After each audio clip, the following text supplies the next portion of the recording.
Welcome to the Junto Men's Podcast, where we take a deep dive into all things related to men. We explore how to go from good to great, from high performers, and also aim to provide the shining light if you're experiencing darkness in your life.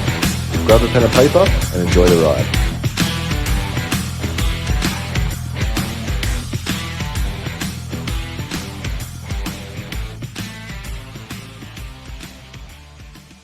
Yeah, I just wanted to thank you very much for inviting me to come along, and I do feel like I've got a bit of a story to share. This is probably my first time actually doing it in this type of setting, so I'll try to do it well. But I thought I'd start with kind of summing up where we're going to end. All right. So at the moment, I'm 33, work full time for Invictus Australia. I have a partner. Between us, we have 5 children, which hence the business part. 4 of them, the ages range from 12, nearly 11, nearly 10, and 7, and 6 months old. So we have 4 I've got 2, she's got 2 to a previous relationship, and we had 1 together. We're silly, but we did it. So yeah, very busy household. All 4 older kids play soccer. 3 of them play in the JDL program at different clubs outside of where we actually live. So there's a lot of travel involved, and I coach the girls team, so under 12s out at Maitland in the JDL program out there.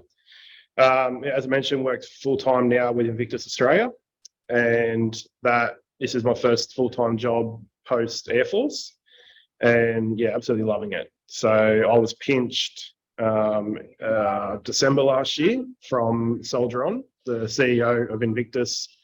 We had a meeting, had a bit of a chat about how I could support the incoming person that they were going to hire, and then they ended up hiring me out of that meeting. So it worked out quite well. I work for an organisation that I love, that I believe in, and that has helped me in the past prior to even working in this space. So it's all come round about. So I guess I'll start with my childhood. My dad is a Raffy, well, he was, and a lot of kids growing up will go out and have a look at fire trucks and police cars and all of that. Well, for me, I was going out looking at F-18 Hornets on RAF bases.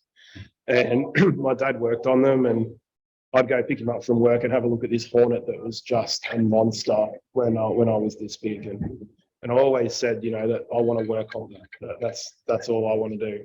And I want to follow Dad and work on F-18s. And so growing up, that was heavily like the RAF and Dad going away and all that was involved. I played a lot of sport all year. So soccer in the winter, cricket in the summer, swimming throughout the year, touch football. My brother went in the rugby league. We did everything. Very athletic. Absolutely loved it. I was more focused on sport than academics. But yeah, that was my life growing up, and I had my parents to thank to driving us to everywhere we went to. As a teenager, my parents divorced. Wasn't too hard. Kind of seen it coming. And looking back on it now, I'm kind of glad it happened. Me and my dad have a way better relationship than we did when they were married. So I'm kind of thankful that it happened. It wasn't too difficult. But yeah, that's kind of one part that I experienced as a teenager. Went through to year 12, went to school at SFX, or St Clement in Mayfield, and then SFX in Hamilton. During year 12, I met my now ex-wife, and following year 12 and HSC, I pretty much joined the RAF straight out of that. Going into the RAF as an 18-year-old with a partner is pretty crazy. I grew up real quick. I went away, left home, went away to a place I'd never been before. I went to Wagga. Bunch of people I've never met, and went into recruitment phase, which is about 10 to 11 weeks down there. And that's where they grab hold of you and they change you. They break you down psychologically, and then they build you back up to what they want you to be.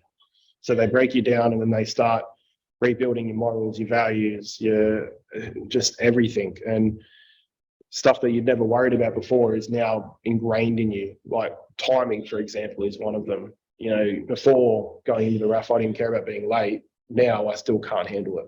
I have get anxiety if I'm going to be. I was here half an hour early because that's on time for me, right? So did that at 18. Went through recruiting, went through IET. So all the way through, my now ex-wife Danielle, her name is Danielle, stayed with me. We were separated. She lived here. I went to Wagga. When I finished my recruiting phase for 12 weeks, I stayed in Wagga for about 18 months. And we just went, she just come back and forth from Wagga and stayed over for weekends and yeah, just continued on the relationship that way. Following my training, or when my training ceased in 2008, 2009, I was posted back to Williamtown. So I came back here, and at the age of 19, I'd accomplished my dream, and I was now working on F-18 Hornets. And then I was like, what's next? But no, so I joined as an armament technician, and my job was weaponry. So I was trained to work on the explosive ordnance of the aircraft, trained to put bombs on, take them off, put missiles on, load the guns, and then work on the ejection seats. So the ejection seats in the, as you can see, they fly out. It's all done by explosives. So that was our job.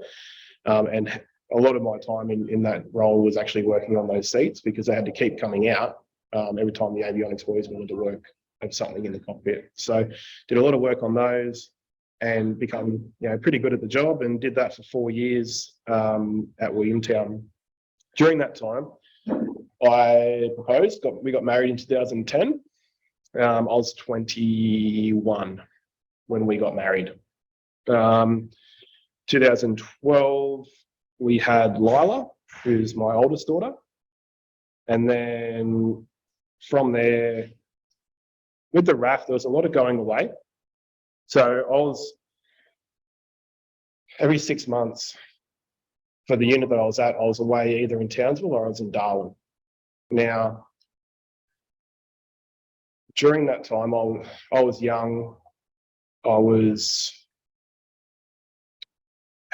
easily influenced, is the word. So I'd go away with a bunch of guys that we'd all go. So on weekends, we didn't work. So we'd finish Friday afternoons, and then we'd go party for 2 days, and then go back to work on the Monday.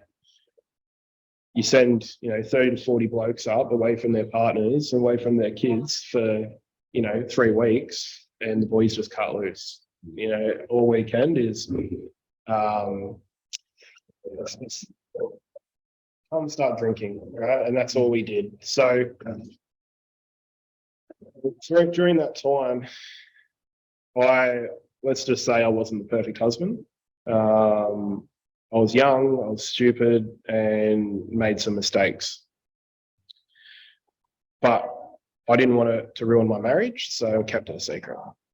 And didn't tell anyone, didn't tell my ex-wife, and let it go, and try to just move on and go, I'd rather take to the grave than actually ruin what I've got. I had a young kid, and didn't want to ruin that. So that was my time here in Williamtown. In end of 2014, and 2013, sorry, I got an opportunity to go into bomb disposal. So I walked away from working on aircraft and went on, so that was the blue side, we called it, and the green side was working in bomb disposal. So I posted down to Penrith and moved down there. And in 2014 was probably the craziest year that I'd had in the RAF. So I went on 2 overseas trips this time, first time overseas with the RAF. I went to Guam, went and worked in the US Navy, which they were just a bunch of lunatics, absolutely crazy bunch of guys, but awesome. And also went to Bougainville. So this trip to Bougainville was the trip I'm most proud of when I talk about my service in there.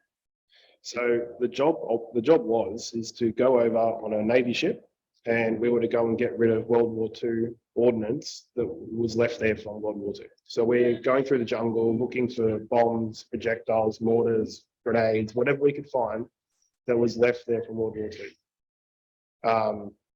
Quick brief story, America left a whole bunch of shit there. Kids were dying on the island. So we went over with a huge force. We had Americans, New Zealand, Canadians, we had Singaporeans, we had a whole bunch of different allied force really going over together to go and get rid of as much ordnance as we could get. Now, this is the first. There's only 2 times when I worked with explosives that I almost died, and this was one of them.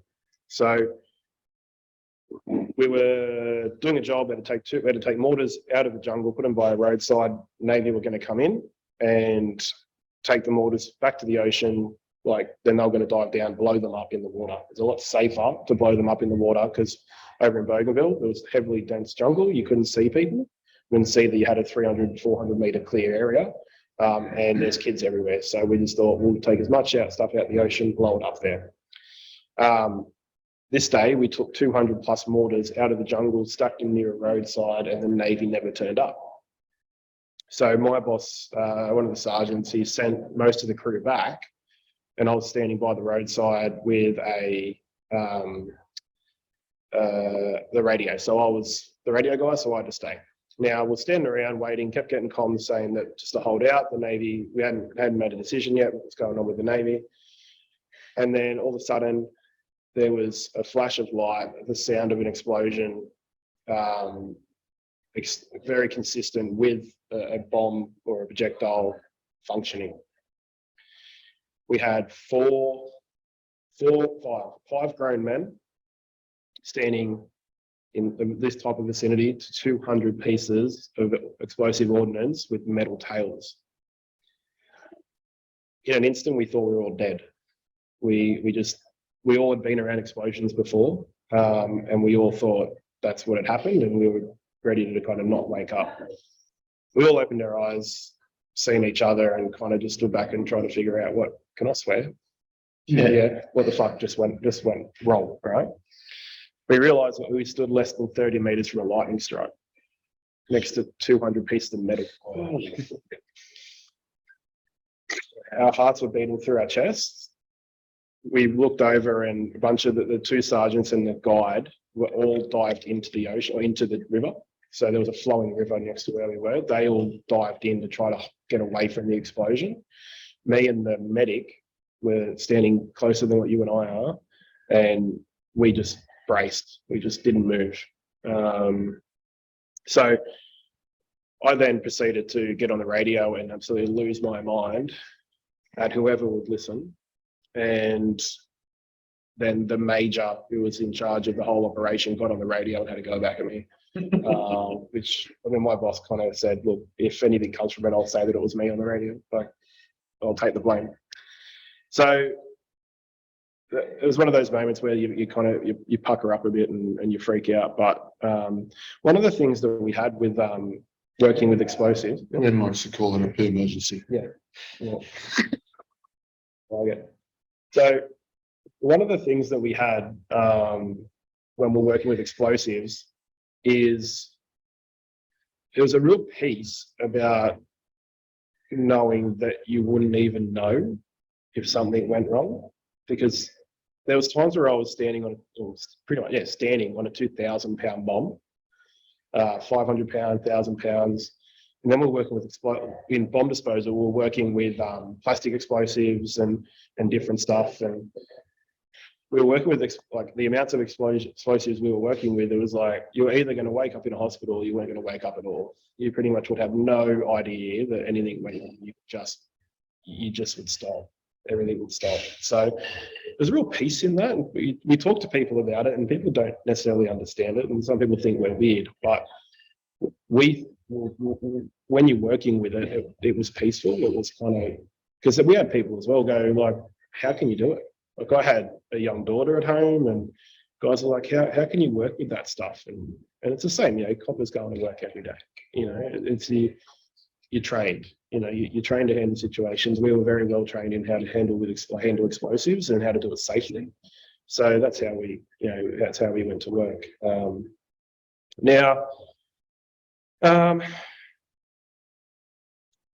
So 2014 was a pretty crazy time going away at the RAF, but it was also a pretty crazy time at home. So we actually we fell pregnant with our second child.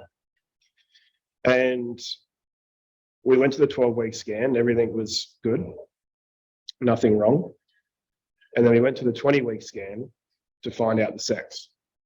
Now, you can imagine, and I'm sure some of you here have got kids, when you go to that scan, everyone's on a high. Like you're anxious, you're excited, everything's going, right? Yeah. And we walked into the 20-week scan and found out that she didn't have a heartbeat. Everything just, it's hard to explain how it goes, because I didn't accept it. Like, I was just kind of in shock. My partner, or Danielle, was crying. Before he even said it, she was crying because she could kind of see on the scan, on the thing, that it wasn't a heartbeat. So we went from up here to down here really quick, and there was no answers. Like, it was just, we're sorry, but she just doesn't have one. Like, we can't find it. And then we went off the table, we went into another room, and the doctor said to her, you have to deliver the baby, or in 2 days. And I was just like, no fucking way. With our first daughter, she laboured from 6 a.m. she was at 6 a.m. She was 6 centimetres dilated. At 10 o'clock at night, she was 6.5 centimetres dilated. So from 6 a.m. to 10 p.m. And then eventually went into the season. So going through, seeing all that with Lila, and then with the doctor telling us that you have to go through labour again to deliver the baby that isn't alive, I didn't accept it. I was arguing with the doctor, no, you can cut it out. Like, you can cut her out. You cut out Lila. Like, don't make her go through labour. Don't put her in that pain. She's already in pain enough. Like, why can't you just do a Caesar? They tried to informed us that if she did a Caesar, then there was every chance that we may not have any more children, because she'd already had 2 Caesars. A third pregnancy would be classed as, what's the word?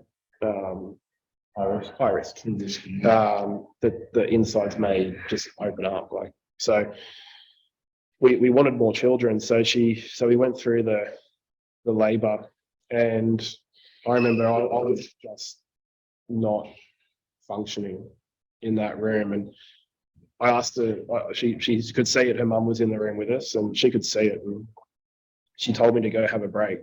Now, prior to all this, we used to attend church, and didn't really grow up in a church family, but eventually, we started going. And I remember walking down out of the hospital and walking into the chapel, and I just stood there and cried and prayed that it'll all be over. And I got up. I don't even know how long I was in there for.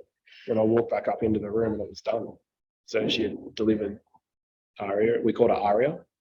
She delivered Aria, and then we eventually, left the hospital and had to try to explain to our 2-year-old daughter that she wasn't getting a sister. But she took it like a champ. Lila was great. It was really weird. It was really hard. We expected this really traumatic type of thing, but Lila just like, okay, next thing, and went and watched TV, and just in her mind it was just, oh, it's done. I'll go and do something else. So that happened, but then eventually in 2015 we had Evelyn. So we were still in Penrith. She fell pregnant again. We went back to the same hospital and demanded a different room and a different tech to do the scan. Yeah. And we were pretty scared going into that 20-week scan. But as soon as we walked in, they put it on. You could see the heartbeat, so it was straight away. We were But one thing I struggled with is actually connecting with the baby. So the whole time that she was pregnant, I don't think I touched her belly. I don't think I felt a kick. I actually went and seen a psych about it because I pretty much said to the doc, I'm not real excited about this. Like I'm protecting myself in a way because I was so excited about having another child and it was torn away from me. And now I don't even feel like I'm going to have this one. So we worked through that. And Evelyn was born. It was another crazy labour. Hers was a routine Caesar, which we all thought was going to be good.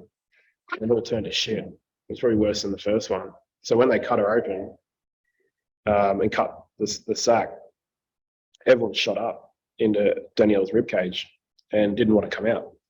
So I was in the room, and all of a sudden they hit this alarm, and they ushered me out, and all these doctors come running in, and I'm like, "What's going on?"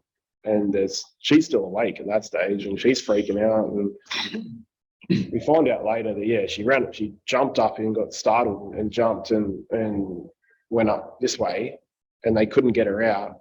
And what I found out later is we almost lost Evelyn, and Danielle nearly bled out on the table. So I went from a routine Caesar to me walking out potentially on my own, and both of them passing away. So that was pretty fucked up. Now, but Evelyn was great. So she came out. Once after that, she's been great. And she's nearly eight in August now. So one thing that's happening all throughout this is my drinking. Now, as I said earlier, going into the RAF and going in as an 18-year-old, I used to go to work on a Monday morning, and now the armoured technician trade was one that was renowned in the past for drinking. We went in, we were the first course in 17 years to go in as an armament technician. So we had old school gunnies from the 80s who were teaching us how to be gunnies, saying to us on a Monday morning, "You guys look too sober." And we were like, what do you mean? And they're like, "Did you have a Sunday session?" We're like, "No." And they're like, "Well, why not? You guys are gunnies, like you need to have a Sunday session." So what do you think we did every Sunday after that? And the drinking just got more and more. On RAF bases, it's not so much like this anymore. But back when I joined, they were $2 beers down the boozer. You take $20 down and have a great night, and you do it again the next night. Now they've gone to normal prices in town. But they just encouraged it. But my drinking kind of was weird. Like I wouldn't drink too much at home. But one thing, my drinking problem, and I'll go into that a little bit later, but the drinking problem kind of was I couldn't have fun without it. And I just needed it. Like it wasn't, I don't need it every day, and I didn't need it at midday or anything like that, or to function. I know that if we were going out, going to a friend's house or somewhere, I needed to drink. So that adds a little bit of context, and then we'll get into that a bit later. Towards the end of my time in Penrith in 2017, I was coming up for posting. An opportunity came up throughout the whole time I was there. I was training, so I got to a level of IED operator. So I learned how to build IEDs and blow them up. And we actually got to a level where we were able to go and help the New South Wales Police if they needed us to help. So when the whole Link Cafe thing went off, we were all like packing our gear ready. But like, if there's another attack somewhere, then we could potentially be called in to go and assist. We would never take over a situation, but we could help. So, eventually, Police more capable in that, like, do they have divisions where you'd be called in as a backup for them? We would be a backup. Yeah, and that's their specialty. We trained in operational IED, which was more focused on overseas stuff. But our knowledge and our skill level, like we were able to assist, and we could dress people in bomb suits. We could go and if they were using explosive military ordnance, then we would generally actually go. So there was a division or a group of guys who if there was like an explosive found at Stockton Beach, they would go and blow that up. And if the police were dealing with a situation where there was an actual military round, then they would go to that as well as an advisor. Yeah. But yeah, the domestic IED stuff that happens in Sydney and stuff like that, that's their bread and butter. But we could come in and help if they needed us to. We could drive robots and stuff like that. So I got to IED operator, which meant I was eligible to go and be deployed to a base over in Dubai. So that happened in 2017. And at the end of the deployment, I was getting posted back here back to aircraft again. So Danielle was still married at that stage. She moved back to Newcastle while I went over to Dubai for 6 months. When I was in Dubai, I found a love for weightlifting. Now, the whole time I was at EOD, we did PT every morning at 7 a.m. And I hated it at the start.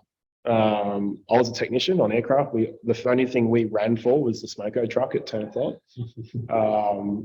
And then I get posted to Penrith and they go, right, tomorrow we're doing a 7K run around Penrith. And we're like, no fucking way. I can't run 7K. And eventually I grew a love for running when I was there. I hated the running part, but loved the end of it when you get all those endorphins or whatever. It's like, I just ran 7K. Only a year ago, I never could do that, and that kind of feeling. So in 2017, I deployed. I had been in the RAF at that stage for like 9 years.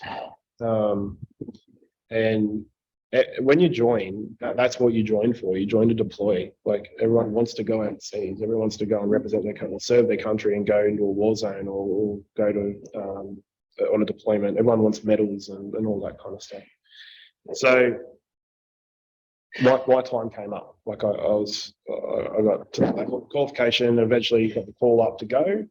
And I had to leave the wife, leave 2 kids behind, but I took the 6-month deployment over to Dubai. So my job over there was assistant base armament manager. So we looked after explosive incidents on the base from all the other countries that were there, and as well as IED response. So if anyone targeted the base, we would go in and deal with the IEDs that were and targeting the defence personnel. Luckily, it was a very quiet trip, and I watched a lot of golf. Now, I hit the gym when I got there, and then I kind of found a love for weightlifting. So the goal for me was to get the 1,000-pound club. So at the gym that we were at, there was a shirt, and I really wanted the shirt. It had a big gorilla and it said 1,000 pound. And I was like, there's only a few people that get that shirt by the end of the deployment, and I want to be one of them. So I started deadlifting, I started squatting, started bench pressing, and I was in the gym every morning at a certain time. And my boss didn't care. So I was like, if I wanted to do a 2-hour session, I could do it. As long as I got my work done. So by then, I was looking up how to the proper squatting techniques. I was looking up how to deadlift properly. I was getting some coaching from the personal trainers there. I went and bought the right shoes, the belts, everything that you needed to lift heavy. And my numbers were pretty good. Eventually, I got the shirt. I think so I got the shirt, and then there was another base only about an hour away in Abu Dhabi. So I went there for 3 days, and they had a different shirt. So I'm like, I'll do it here.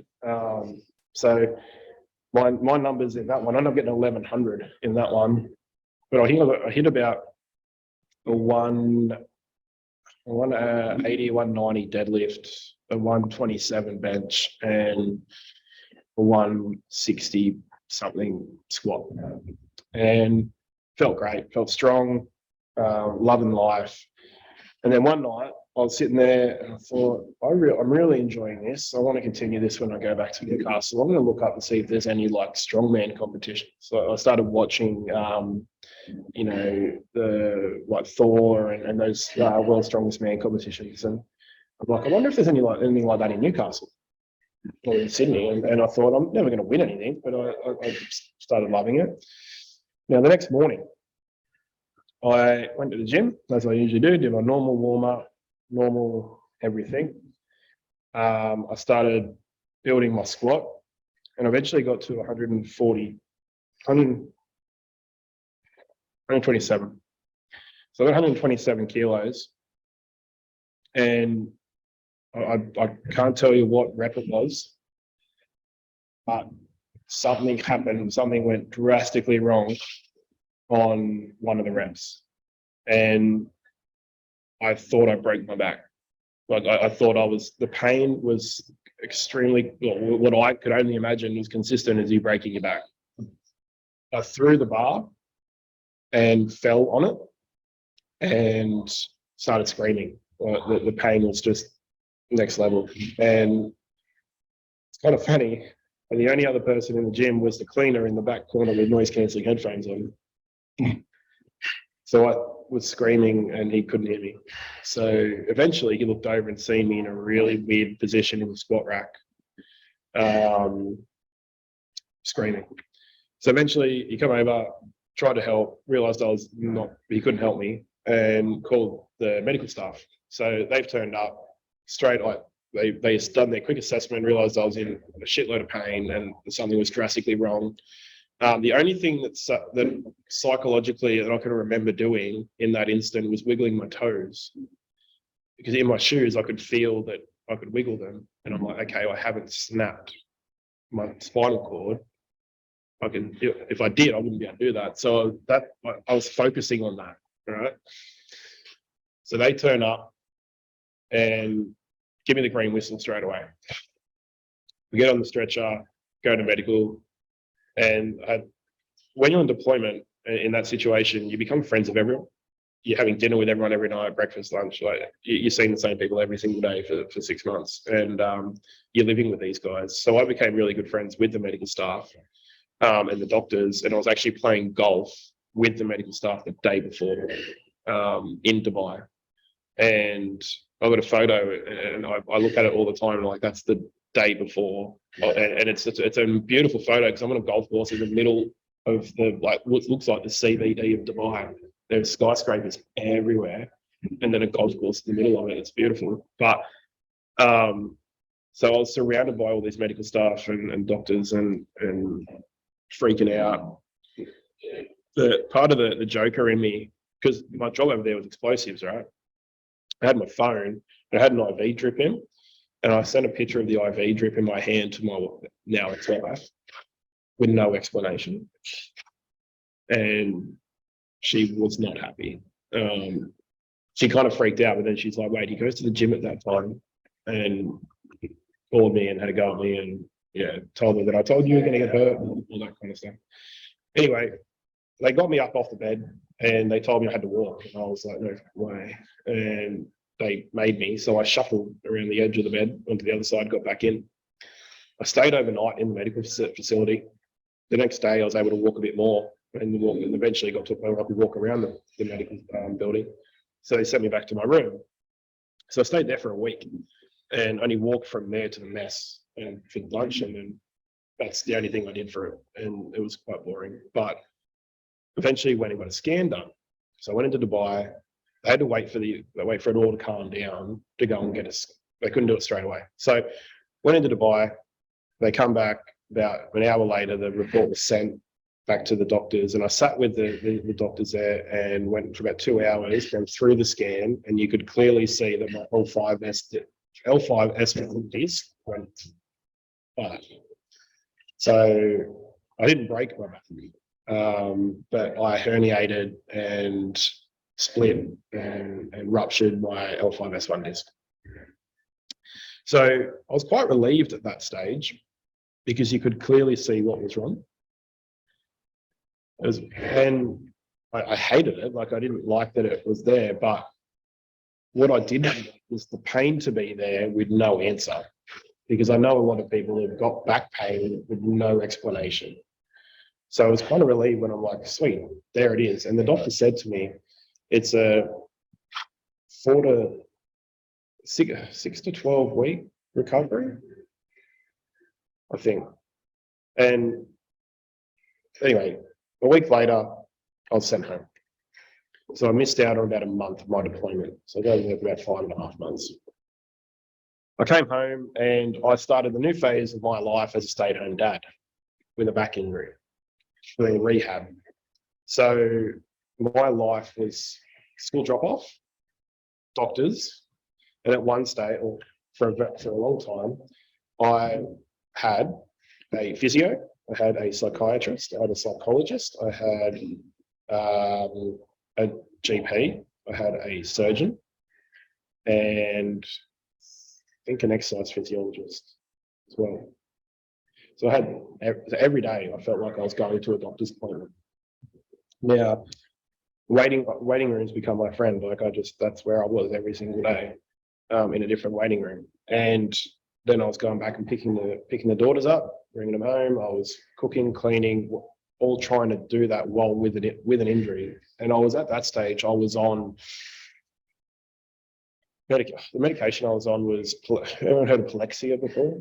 It's a synthetic opioid. So all the good shit's taken out of it and left with the painkiller stuff, and it doesn't give you any type of negative effect. So I was on that, and then I was on a 1,000 milligram anti-inflammatory every day. I was on that. I was on antidepressant, and then Panadol osteo. So every morning I'd take like 5 tablets, and that started to wear me down a bit. But the pain was crazy. So I went from fighting fit, looking up strongman competitions, to I'm now vacuuming the floor and struggling for the next 3 hours because I can't move. And then I've got to go pick the kids up from school. I came back a different person. I came back broken, both physically and mentally. And that's where my drinking kind of shifted a little bit. So my drinking kind of, I was sitting at home and the fridge would have beer in it, and I'd be sitting there thinking about it. And the only thing that would stop me is picking my kids up from school. There was even days, because how close we lived to the school, there were days where I drank and I just walked down and picked them up. It got pretty bad because it helped with the pain. The medication eventually stopped working. We had to keep upping that. And alcohol was a quick fix. So it relaxed. It took the edge off the pain. Now, as you can imagine, the drinking, coming back broken, all that led to my marriage starting to fail. Now, it did fail. So we started talking about surgery, and the surgery was spinal fusion surgery, but we weren't there yet. There was nothing coming back from that. So the doctor's like, go away and do everything you can to try to fix yourself before you come back to me and get 4 screws put in. So I went away, did all that. Eventually, nothing was working. Exercising with the 80-year-old ladies at Chesney Pool was not fun, and we started talking about surgery again. Now, it was in around that time that my marriage failed. Well, we split. It was pretty hard. I could see it coming, but it happened, and the drinking got worse. I think I was drinking a bottle of red at the end of the night. It wasn't a good time. I started like online dating. I started just trying to, I don't know, find a distraction in whatever I could find it in. And I'd have the kids and I'd look after them, and then they'd go to her and I'd just muck up, do whatever I wanted to do. And now there's a really unique part that's coming up next that is still relevant today. But at this stage, my brother was dating her sister. And they were due to get married 4 weeks after my marriage split. So everyone thought we were going to ruin the wedding. because she was a maid at Water and I was a groomsman. So 4 weeks after my marriage split, I had to watch my ex-wife walk back down the aisle, just at a different wedding. I couldn't do it. I stood there and pretty much cried on the altar, standing up there with my brother and that. But it's pretty fucked up. But we had a good time. We at that stage we weren't arguing. We weren't. We recognised that we didn't want to ruin the day for him. So and her. So we got along and we ended up actually going home that night together. And things eventually we worked it out. So we tried again. So there we are. We're back together post wedding, and trying to work it out. So then surgery got back on the table because I saw the surgeon when we had split, and he said to me, "Nah, you're not in a headspace to make a decision on getting the surgery. So we're not doing it." So then when I got back with Danielle, we eventually went and seen him, and he goes, "Well, you got the support at home now. Like, you're in a better spot." And what led me to get the surgery was the sciatic pain was as worse as it. Like, I couldn't walk with it. I was really struggling every day. It was actually starting to affect my life. I couldn't do anything with the kids. I couldn't pick them up. I couldn't walk. I was really struggling, and I found that there was a real difference between nerve pain and muscle pain, I guess. And the doctor said to me, I can get rid of your nerve pain because I'll cut the disc off your nerves, because we're going to scan again. On the scan, the disc was spreading out even more. So we realized that nothing was working. The disc was getting worse, pain was getting worse. So we opted for the surgery. Now, do you guys know what spinal fusion surgery is? Yeah. Disc cut out, bone put in, 4 screws put in to join your L4 and S1 or vertebrae. So your 2 vertebrae are joined. The bone in between the discs grows and creates one bone. So now instead of having vertebrae, disc vertebrae, you've just got bone. So that's what I've got now. So I had the surgery. I was really calm going into that. It was weird. But for some reason, I was just happy that I was doing something, like knowing that the doctor said I can get rid of your nerve pain, and I had complete trust in him. And the fact as well that he could have made a quick 80,000 out of defence by saying to me straight away, like, we'll do the surgery. But he didn't. He sent me home to the point where I might not even go back and get the surgery. So I felt like he had my best interest at heart, so I trusted him, and it all went well. And I had the surgery, and the sciatic pain was gone when I woke up.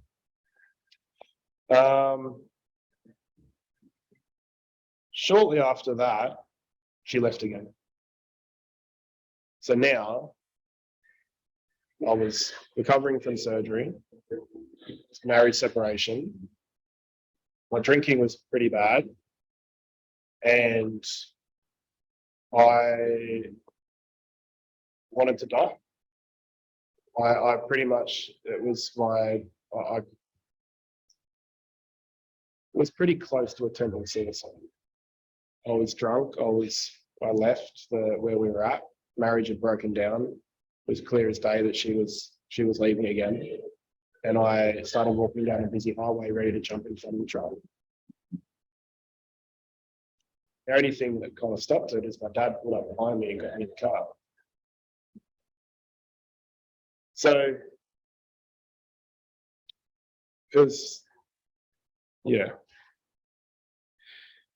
from there, realised something had to change. And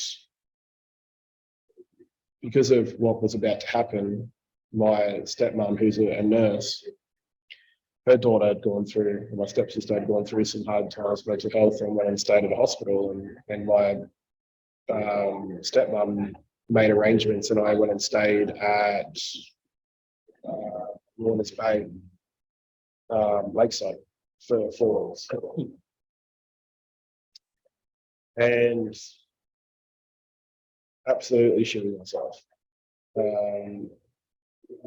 It was one of those things. I'd always struggled with mental health, and I'd always kind of wanted help. I wasn't shy and wasn't worried about going to see a psychologist. Going into hospital though, that's another level. But I knew I needed something, and I said to my ex-wife, I was like, does this mean that we can try again? Like, if I go in here and get better, like, can we go? And she pretty much said no. But I was going there to be better for my daughters, and that was my goal. I knew I had to come out, so I was going to lose them. And she made it pretty clear too that I was going to, like, she would go for full custody if I didn't change the way I was. So I did 4 weeks in there, and the psychiatrist, she said to me, you need to stop drinking. I'm like, okay. Like, yeah, everyone people say that. She's like, no, wait, like, I'm being serious. Like, I need you to do 12 months sober. And I was like, I laughed at her. I was like, my wife just fucking left. And you want me to go sober when I get out of here? I'm like, that's not a possibility. Like, there's no way. Especially with my affiliation with alcohol, having to have fun. And I was like, there's no way that I can do this. Well, she said to me, if you don't, there's a chance I'm going to diagnose you with bipolar, because your mood swings are pretty consistent with it, and that things are pointing to bipolar. And the problem you got is if you get diagnosed with bipolar, they'll medically discharge you out of the RAF for bipolar, not your spinal injury. And if you go with bipolar, you won't get next to nothing because they didn't cause it. But if you go for your back injury, then it's a work injury, so you'll get looked after. And I didn't want to be diagnosed with bipolar and go on that medication. So I said I'd try.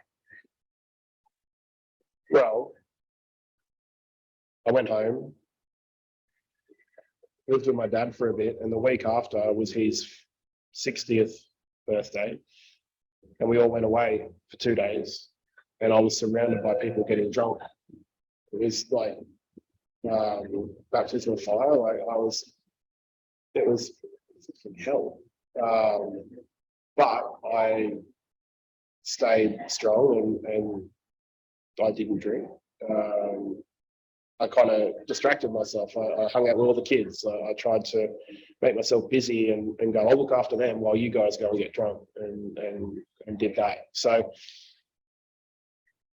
I had to learn how to be sober.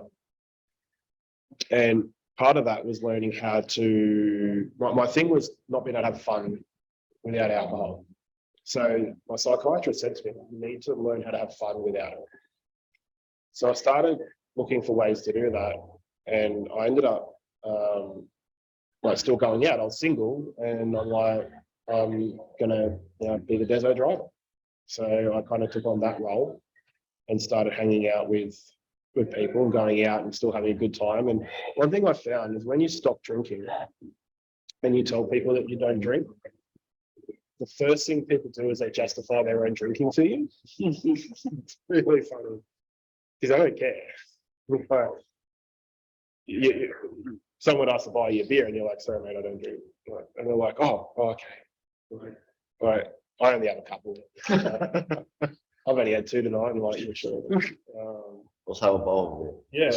I'm worth it as well. And it kind of got to a point, like I just found the humor, and once I realized what was happening, I found it funny.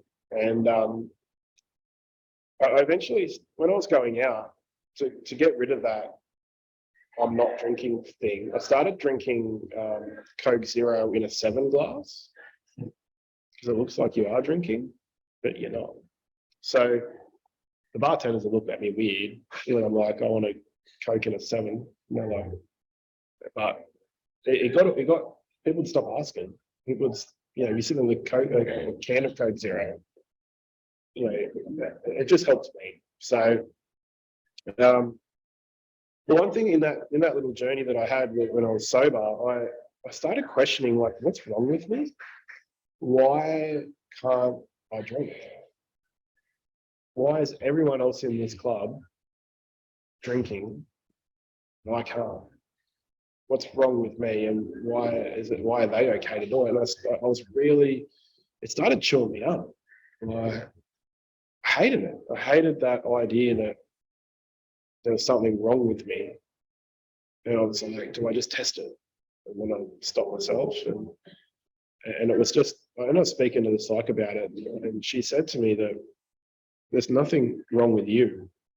He's like, why don't you think about it that there's everything wrong with them? And you're the only one that's owned your shit. And I was like, I'll try. And it kind of helped. Like I knew when I set out on that little journey, I knew that it wasn't going to be forever. I knew I was going to eventually drink again, but it was in my own time when I was ready. So I got to the 12-month mark, and somehow I thought, I'm going to learn how to have fun without alcohol. I'm going to book a trip to America. And I actually booked it 2 days after the 12-month mark finished, just by chance. Like I was going for a concert, and the concert lined up just after the 12-month mark, and I started freaking out because I'm like, if it was a week earlier, I couldn't drink because it was within the 12 months. So, but now it's outside the 12 months. So I've done what she wanted me to do, and now I can drink, and I'm in America. So it didn't feel right. I couldn't get excited about the trip because I didn't want to go over there and undo all the work that I had just done on being sober for nearly 12 months. Then COVID hit. My trip was in April 2019, 20, 21, 21. And COVID really kind of hit Australia, and everything got locked down and my trip got cancelled. So I got all my money back, and it all kind of worked out. So I continued my sober journey. I'm like, I don't need to drink now. But it was a bit of a, looking back on it, it was a crazy accomplishment, because I look back and go, I did a marriage separation. I recovered from surgery. I did a marriage separation, and I was medically discharged out of the RAF, all sober. And I sit back and go, imagine if I wasn't. Imagine what would have happened. And in that year as well, I bought a house. So I look back on it and go, I went through a lot in that year. And It's COVID. yeah. And I put it down to being sober, because I was able to make all the right decisions. I got my kids pretty much 50-50. I showed her that I could do it. I kept a nice clean house for the kids. They had all their own stuff. And I was able to make smart decisions and get the trust of my ex-wife back, and the kids were safe and happy. And I sit back and go, if I wasn't sober, like, what would that year have looked like? You know, how would I have? Would I still be here? You know, going through that medical discharge, we spoke a little bit about it earlier with identity. When you take that uniform off for the last time, you sit back and go, like, who am I? You don't really know where to go. You don't know how to link into the civilian wider community. You don't feel comfortable doing it, and you just hide away. It's why the veteran suicide rate is as high as it is, because guys seclude themselves. And it's hard, like working for a veteran organization now, it's hard because there's so much support out there. And there's guys, like I know so many of them that are so dedicated to supporting veterans, and yet there are still veteran suicides. And it's like, the work that we do, if only we could get to them. You know, if only they put their hand up and said that we need help. But we don't. When you a lot of people have bad stuff going on with DVA and all that, so they hide away. They feel lost. For some people, the military is their entire life. And then once it's gone, especially when it's gone when you didn't want it to be, if you're medically discharged against your will, I guess, and you want to stay in, it's even worse, because you you feel like it's been taken away from you, against your wishes, kind of thing. So,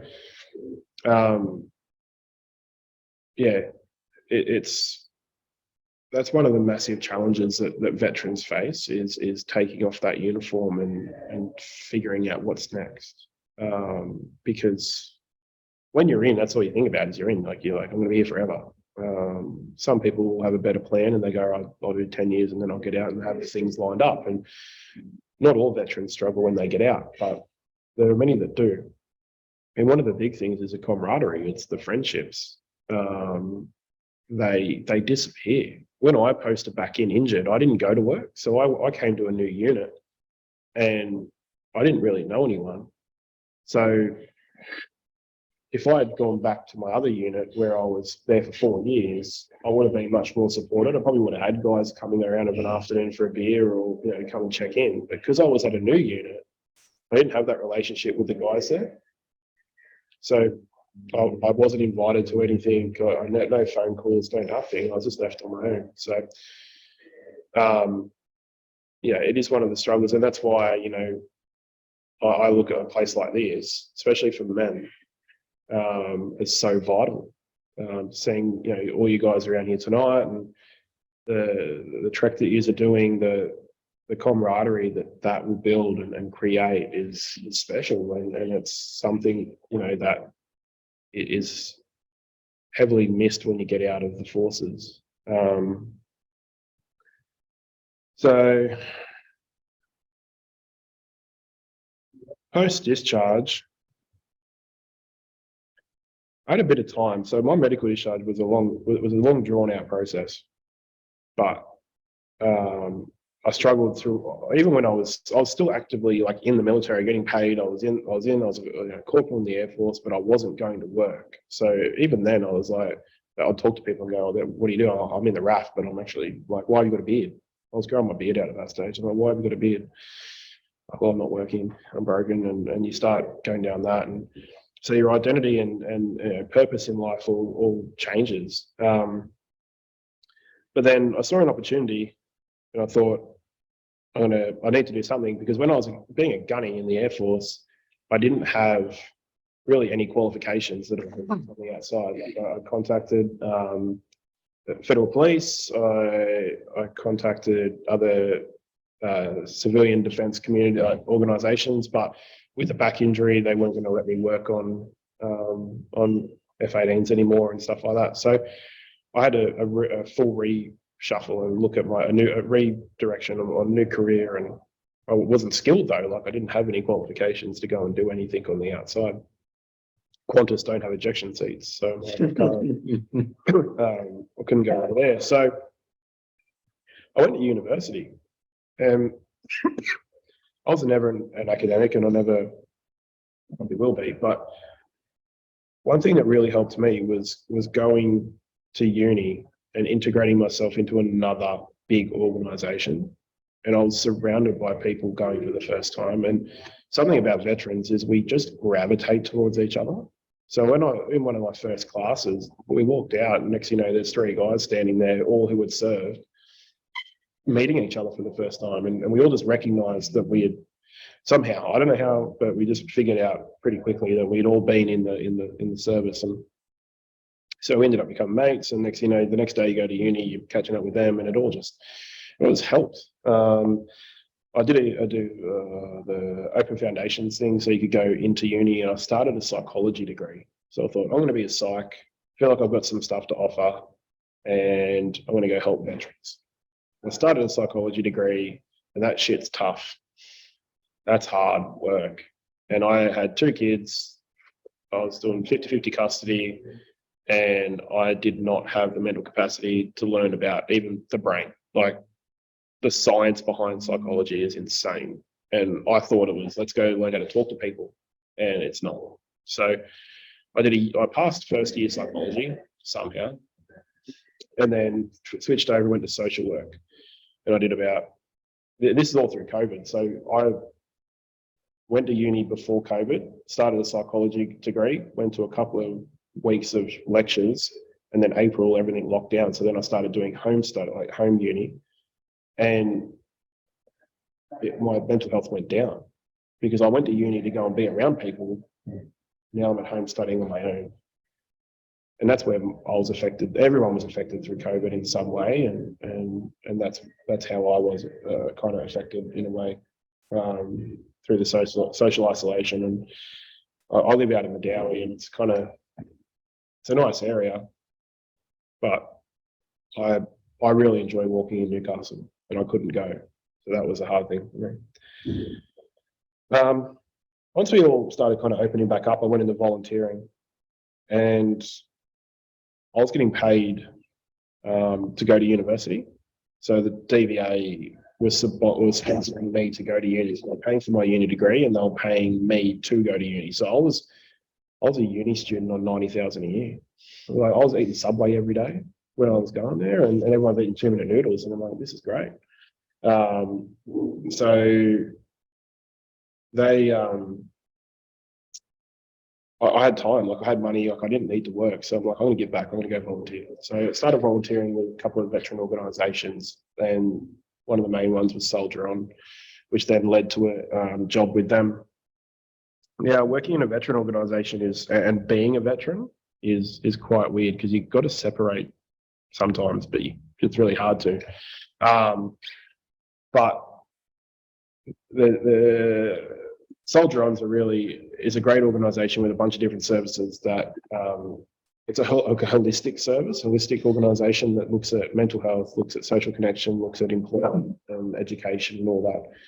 And it's a big organisation. When I was there, about 70 or 80 employees.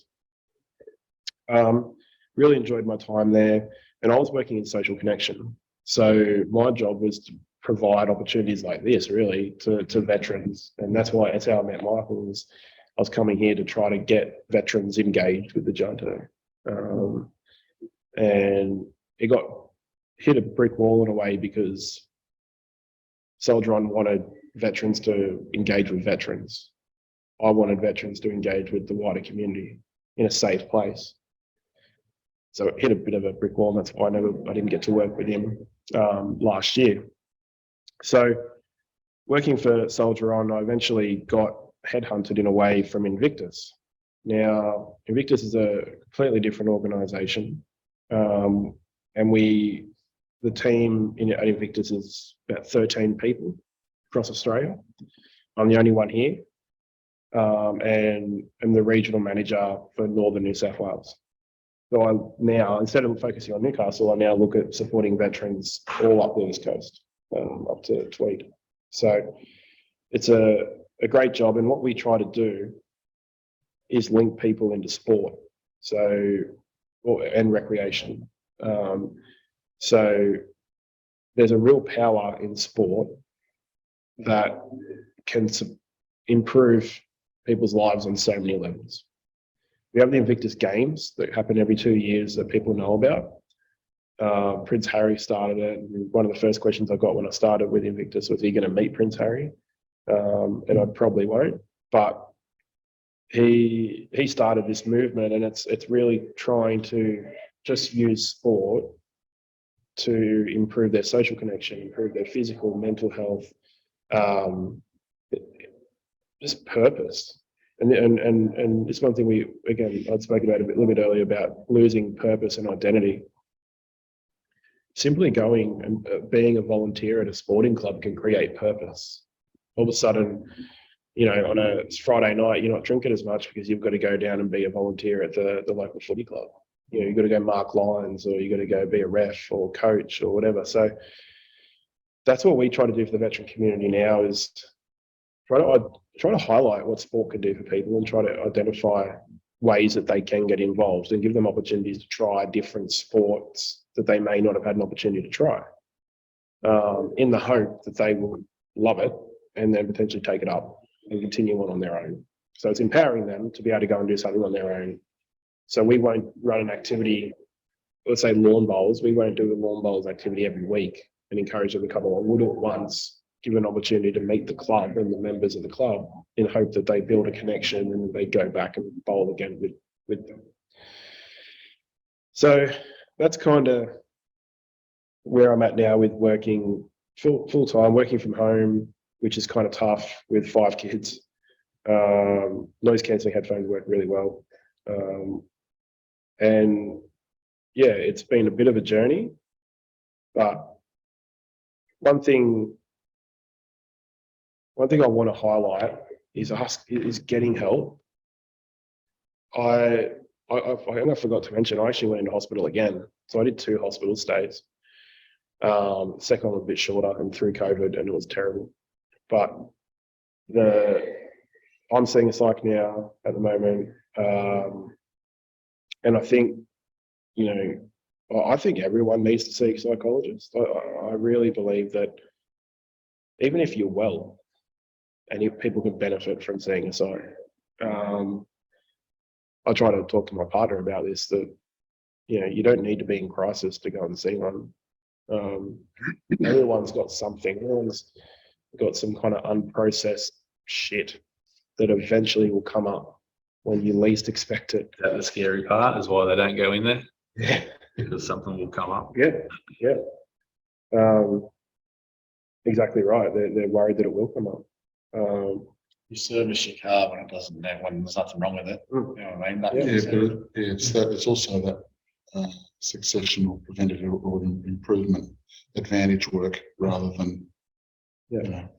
Yeah. I think we see it in the gym heaps. Like, it's one thing to know that you're overweight or that you know that you're not very mobile or whatever, but then to sit there and someone to take a measurement of you or to actually see it in reality, it's like, really, I think that's probably more confronting for people than it's knowing, and then there's like Actually knowing. and then there's actually knowing and seeing in reality, confirming. Yeah, There's the thread in what you guys are saying as well. It's the social aspect of it. Like you spoke about the sports, you're going to get involved in that and having purpose, but it's actually purpose where you're within a framework, a social framework. Yeah. And so even in terms of like getting help, it's like that's really valuable. But normally when people need help the most, they had the hope where they could get the help, but then they pass that point and then they just physically can't do it. And so if you encourage people prior to that to be in these social groups or seeing a psychologist, where the psychologist can be the one that's like, hey, you're not the same as what you were last week. Is there something going on? Or you didn't turn up to the sports game on the weekend. Are you all right? Yeah. And this is why so I sat down with the CEO a couple of weeks ago. We're in Sydney Harbour and we were having a beer before some stuff, and really is a sports administrator, never served in the military, and he has an OAM, I think he's OAM, so quite well known in the sporting world. And he said to me, sport, I never thought about it this way, but sport, but let's say ESOs, right? So Soldier On, Invictus, RSL sub branches, Open Arms, all that one day will disappear, right? And ESOs will come and go. One thing that won't disappear is sport. The gym might close down, but there's another gym around the corner. A local footy club might fold, but there's another one, right? A sporting club or a gym or something, it's a little, he described it as a little ESO in its own right. So you get integrated into a footy club, you're playing footy with a bunch of guys, and let's say you're out of work, you let the boys know someone there potentially needs someone to help them out, or you get sick, or next thing you know, the club's doing a fundraiser for you. That's why we try to get people or get veterans in the sport, is because those clubs rally around people, and it's that social inclusion part that we promote the most. It's not about participating. It's not about. It is somewhat part of getting physically fit and mentally well, but it's that social aspect, and it's that getting out of the house. That's why we promote park runs so much, because it's every Saturday morning. It's not competitive. It's social. You can walk it, and it's there every week. And there's volunteering roles within that. So if you wake up and you can't run, you can go and take photos, you can do timekeeping, you can do other parts. And I think potentially COVID's kind of really highlighted that to us. When I don't know whether we took it for granted before COVID, and then when we weren't allowed to go to the pub with our mates, it's like, oh shit, like that was really helping me. Like going out and having a beer with them and chatting about life and ranting about the wife, and it helps. You know, it's stuff like this helps. And I think we realised that through COVID. But yeah, I wanted to highlight one of the main consistent things throughout my journey has been getting help. It's been asking for it, and I've read a lot of books, podcasts, and Brene Brown is amazing. But one of the biggest things that I had to overcome and accept is it's actually more courageous. It shows more courage in asking for help than it does to try to do it on your own. And yeah, it's just been one of the constants throughout my journey is asking for help and getting it and it getting me through. Because there's days even now where I struggle. There's days where I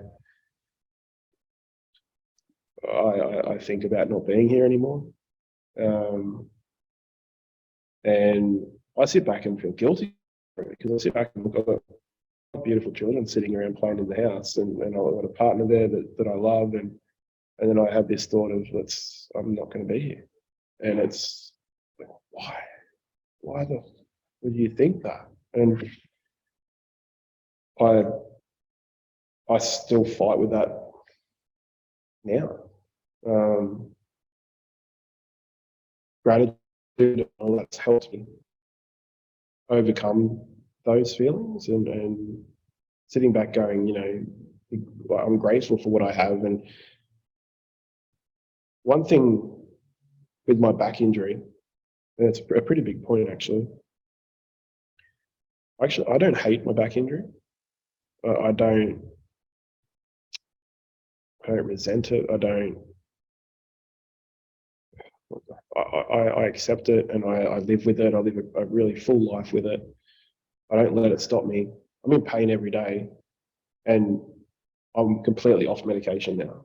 So I've been off medication for probably 6 to 8 months now. I don't take any depressants or painkillers or anything. And I just lost my point. Where was I going?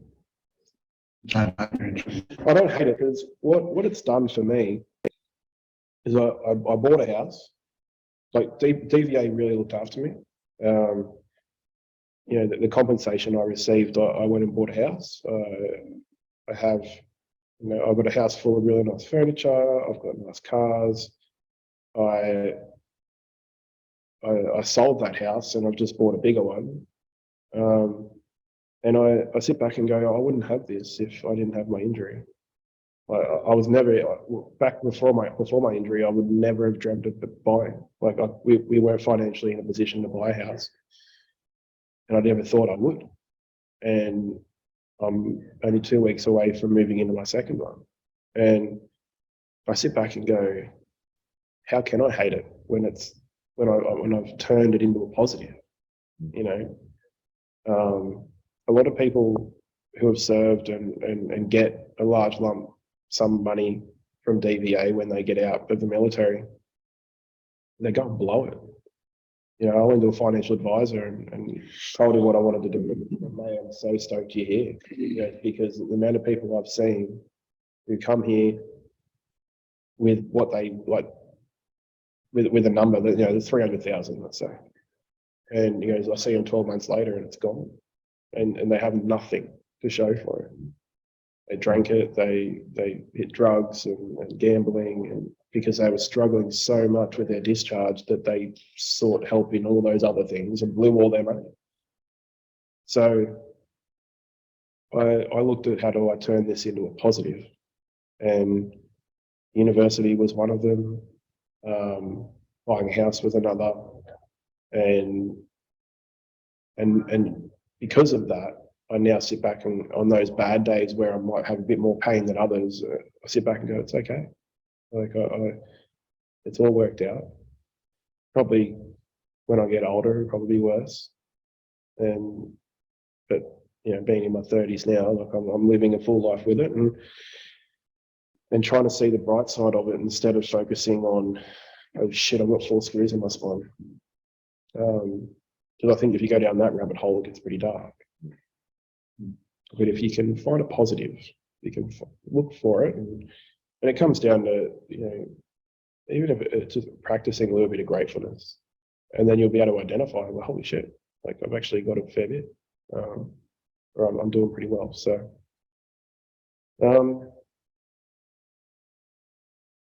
yeah, I think that's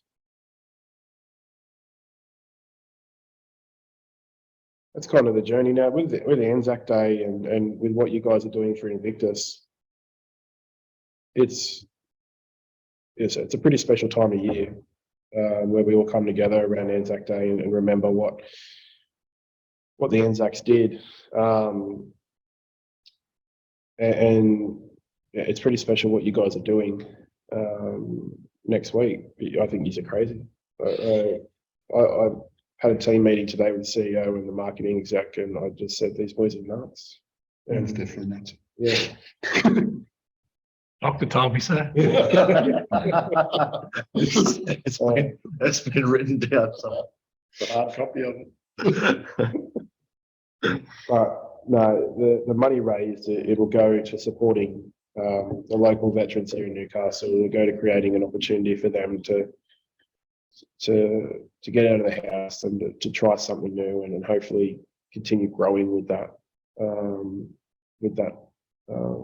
sport and that program that we deliver with the money raised. And one thing that I will be doing in my work is recommending and referring people to here with you guys. I was literally in the car. I messaged a guy today. I just had a thought, and like, he lives around here somewhere, and I haven't caught up with him for a while, so I actually invited him to come along. But he couldn't make it, but he started asking questions like, who are you and what do you do? And so there are people out there that I will be trying to send this way, especially like I want to come out and do the ice baths in the morning. I love that. I did You can do them tonight if you want. You have to wait till the morning. there's a couple of bags left over in the freezer. Actually. If you're back to Yeah, I did a trip with Johannes. Breathless with Johannes, and I did a trip to Kosciuszko last 2 years ago. Did a weekend there. Did a trek. We're supposed to trek Kosciuszko in board shorts and nothing else. And we because of COVID, we weren't allowed as a group like we did, so we had to go do something else. But we did a fairly decent trek, and that's where that photo is actually taken that you put up on the flyer. I was down at literally just got out of the Kosciuszko River, freezing my ass off on that trip. So that was a pretty special time, and no, I love watching the videos of you guys doing what you're doing, because I know from that trip how much it can help. But yeah, I hope the trip goes. I hope the thing goes well on Monday, and I am hoping to come out for a leg, in for a lap. Luke messaged me today, so he's going to come in the evening. Is that? Luke Oh, Connors. nice. Yep. See if we can do that and maybe a bit more. Yep.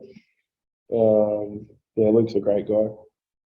Had a bit to do with him with Soul Cafe and the work I was doing there. But what do you guys do? You guys need to be resting after that. You won't be doing much for Anzac Day. You'll be So besides the lawn service. one of Youngie's mates, Needles, connected with the guy who runs the United Services Club. So we're going to go up there for a bacon egg roll and have a beer. hopefully somewhere to sit down, I reckon. And then, yeah, that's about all the plans that we've got, I reckon. And then just gonna probably do a bit of sleeping, I reckon, and put the legs up, I reckon. Get a massage. Ice on the legs probably work. Yeah. Some ice on the knees and the ankles, and Yeah. yeah, we'll see how you feel. I don't know. Might feel real good. Yeah, I want to do Most 100. likely. Might as well get the 100 out. Doing 96, we're going to do 4 extra. Just a couple, just an easy one up the end of the board, up the end of the break wall, but yeah, we'll see. We'll just see how it pans out. I'm the closer I was quite confident at the end of like last week, and this week I don't know. There's a kick it in. I just like, I haven't really done the walking, and Gav's got the blisters, and someone else is doing this, and there's guys coming in and they haven't trained, and that hasn't. It's like, oh fuck, Kane's coming off night shift. He's not even. Kane's See you on gonna Sunday night. Kane's He's gonna on work weekend all night nights. and then come out and just do what he can, and it's just like Nick has fucking leg. Right. We'll be right. It's like whatever. Cool. This is We'll see how we go. There we are. Right. See what I'll be. Waiting. Hoping that make it back to me. Yeah.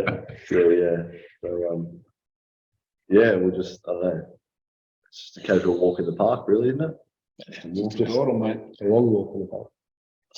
Now. I saw a funny meme. I don't know. Did you post it today? About it's like, hey man, with your Hey dude, with your camel Camel pack and pack. your walking sticks. My toddler just did that walking Crocs holding naked Barbie. That was fun. I was after that.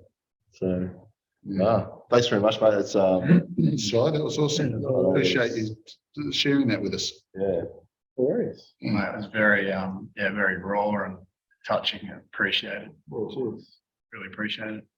One thing you touched on, you had a beer with someone and you're still sober, or how does that look for you now? How's your relationship with alcohol now? Okay, so yeah, what happened there was I did 12 months and then I didn't feel ready. So I just kept going. I didn't need it. And then I got to a point where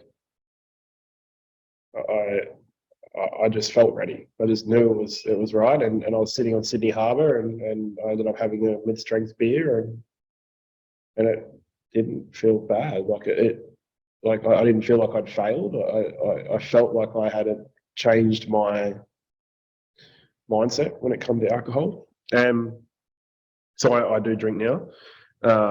And what that 18 months did is it was a massive shift, right? So I showed myself that I could have fun. So now I don't need alcohol anymore. I still enjoy it. I like to have a beer and I do most weeks, but it's never, well, there are times where I think since the end of, it's been over 2 years now that I had that first beer, and I think I've been drunk maybe 5 times. The rest of the times I stop. So I hit a limit now. I hit a spot where I'm happy, and I'm like, that's me, and I can sit in that and enjoy myself and go, right. I know what happens next. Like if I have that one more, I won't stop. You know? Surely that. When I was in my 30s. But there are times where I'll push past it, but I feel like a lot of those times are in the right settings. You know, it's at a wedding or it's at a celebration or something like that. But yeah, sitting at home, if I'm going to watch the footy, I'll have a beer and I might have one. And I'm like, I don't need this anymore. So yeah, it really shifted. It was a massive shift, and I just taught myself that I didn't actually need it. And there are times now where I'll look back to that. So there'll be times where we'll go to a family barbecue or a friend's house or whatever, and my partner, we're going to drive. Like when you live in Madowie, you've got to drive everywhere. So even just going out for dinner in Newcastle, it's like one of us has got to drive.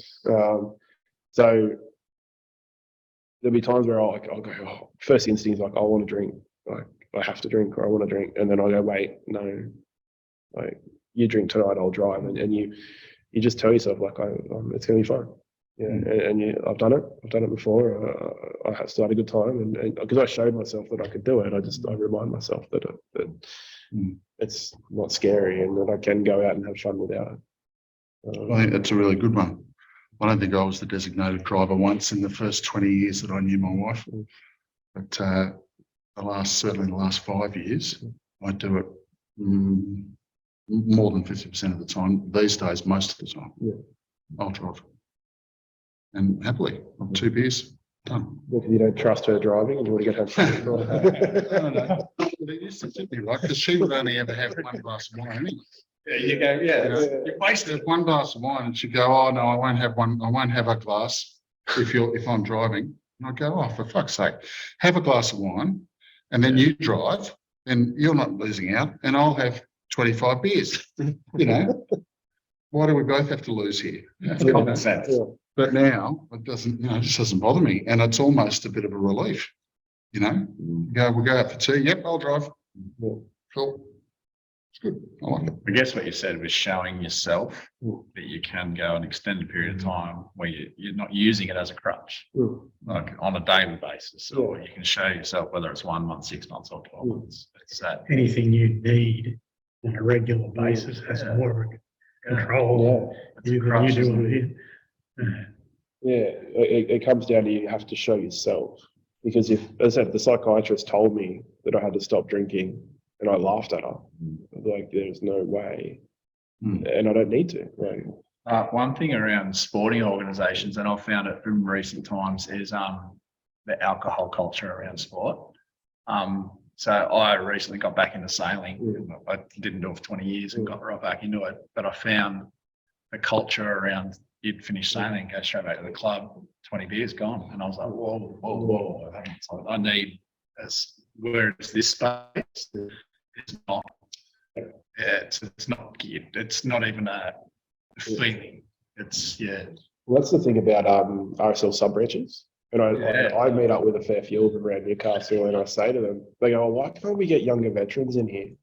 Like, what are we doing wrong?" I'm like, well, I can tell you that one is you meet up on Monday morning at 10:30. That doesn't work for anyone. And two, you meet up in a licensed establishment of gambling. Like, so there are many. I said not all veterans are struggling, but there are some.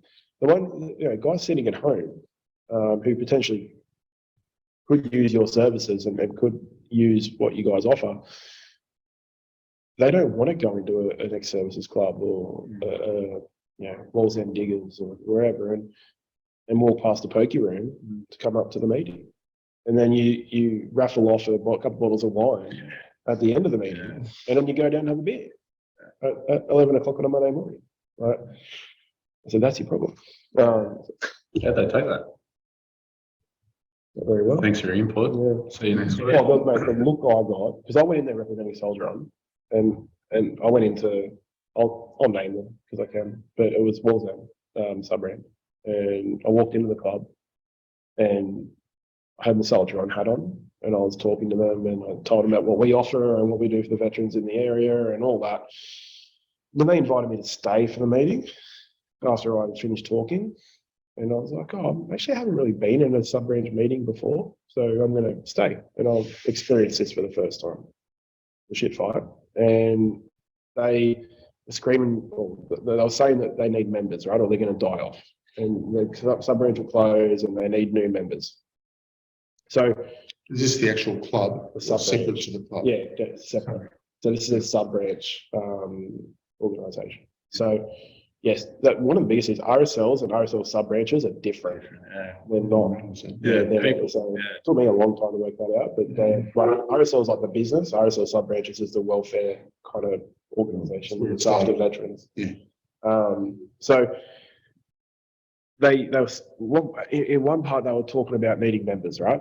And then the next part, the guy goes, he's even on the committee, right? He goes, my wife wants to join the sub-branch.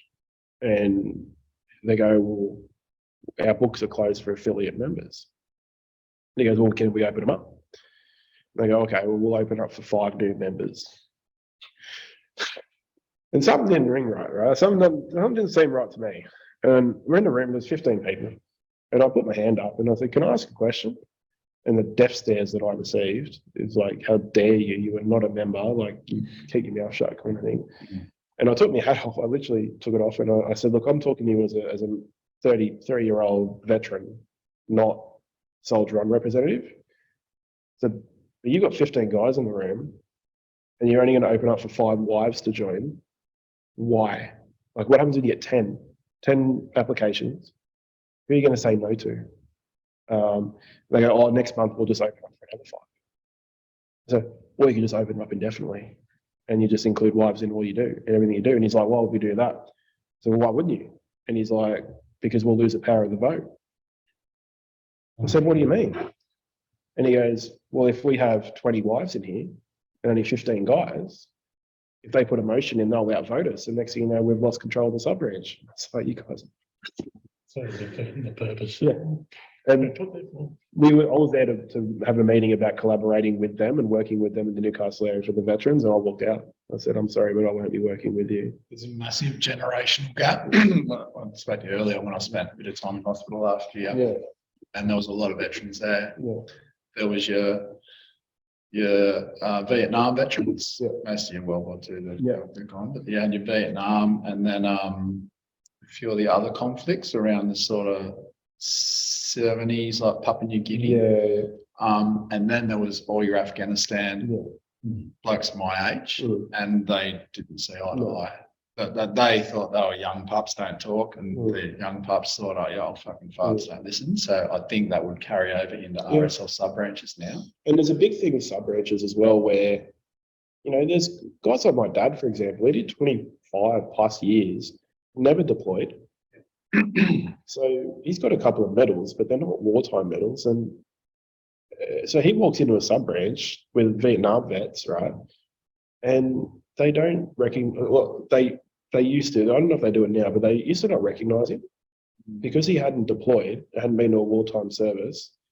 The snobbery. Yeah. It's disgusting, Now, right? It's disgusting, but the same thing happened to them when they got home from Vietnam. Because the World War II veterans didn't recognize Vietnam as a war. So when they came home, they received the same treatment that they're now giving the modern day veteran. Yeah. So It's just generational. it is. And there's another conflict that Afghanistan mentions, mate. Hopefully that, I think there's more education and stuff surrounding us now. Hopefully in future conflicts, it may not be as. There is, and But, there are sub-branches out there trying to change, and there are organisations now that, like Soldier On, for example, only works with veterans and military members who have served since 1990. Like, they don't, Soldier On won't work with Vietnam veterans because they have sub-branches, right? So Soldier On was created to work with a modern day veteran. Invictus work with all.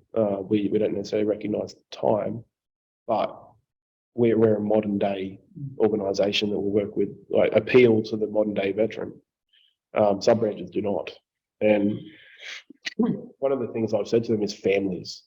The families now are so important to military members. So back in your generation, they probably weren't. You know, the wife stayed at home with the kids. Now, the husband doesn't want to give up his Sundays with his kids to go to a RSL club and have a meeting with a bunch of old guys. You know, he wants to potentially go down there with his family and have a chat with you guys. His family can play, and wife be involved with the other wives. And Mum's working full time now. Like, yeah. It should be more like while he was serving. Yeah. But I was speaking to the RSL president from Tamworth through the week, and they were having a vote on Sunday, or it was last week, and having a vote on Sunday about even allowing children to come to their Anzac Day service, like the Anzac Day lunch in the club. And they voted against it. But now they have a big function on, and the president was voting for it and trying to rally up the troops to try to get it to pass. And he said we couldn't get the numbers. So you've got the president there trying, but there's still people within the club that don't want to include families. And I said that's why you're not getting younger members, because people are so family orientated now. Don't include them, they won't be a part of it for years to come, and then it'll disappear. Exactly right. That's what we say to them. And that's why, there's organisations like mine, there's Soldier On, like, because we recognise that. We recognise that the sub branches are either going to fold or they'll amalgamate. So, like Newcastle, there's a Newcastle one. There's 3 names in it. There's Adamstown, Merriweather, and Hamilton or something. There's a Newcastle sub branch, and then there's 25, I think, sub branches in Newcastle. Yeah, it's crazy, isn't it? I'm like, I never said that to them. I think it's a joke. I said, you guys, there's so many. I said, why? Have a Port They don't Stephens. see eye to eye, and they just want to look after each Well, other. they have their own little That's what we always did. But they have their own little empire, right? You have the president sitting on a bucket of money, they have a little bit of power, and they don't want to give it up. And I said to them, why don't you have a Port Stephens sub branch, a Newcastle, a Lake Macquarie, and a Hunter Valley one, and you have 4 in the whole area, and we all do shit together. And they won't, because it means all the other presidents have to give up their full empire. So it's political. It's crazy when you get into the veteran space how political it is. In their defence, though, I've seen on the wide strategic plan take over the local sub branch.